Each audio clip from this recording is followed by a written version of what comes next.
Our goal for this lesson is to learn the structure and function of the three major types of blood vessels in the body. They are part of the circulatory system.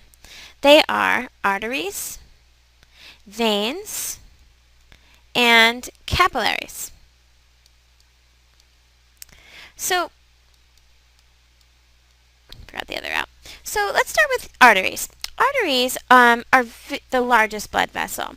They have a thick outer layer made of connective tissue. They're also made of smooth muscle and endothelial tissue. This thickness supports its purpose, which is to deliver highly pressurized oxygen-rich blood from the heart to faraway parts of the body. It needs to be thicker to support that kind of demand. So next let's take a look at the vein on the right side of the screen. So this structure has 3 layers of tissue, but the endothelial walls are thinner. So why is it thinner? Because the pressure from the heart has lessened a great deal. I'll put lower blood pressure.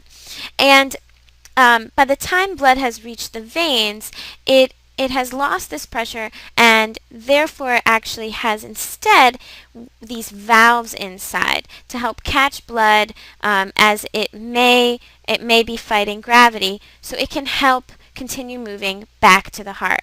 Something else that helps, in addition to these valves, to help blood travel back to the heart is nearby skeletal muscles. And skeletal muscles help the blood keep moving by contracting.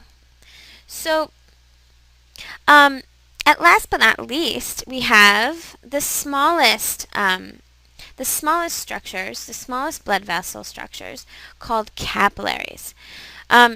So capillaries are important because they connect arteries with veins.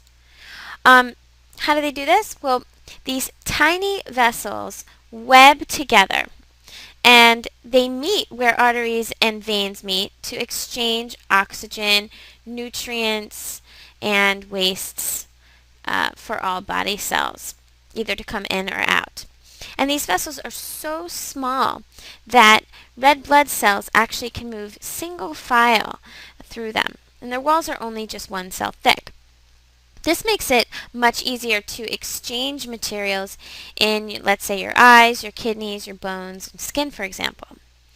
So, at any given moment, about 30% of your blood in circulation will be in your arteries, 5% will be in your capillaries, and, you got it, 65% if you do the math, in the veins.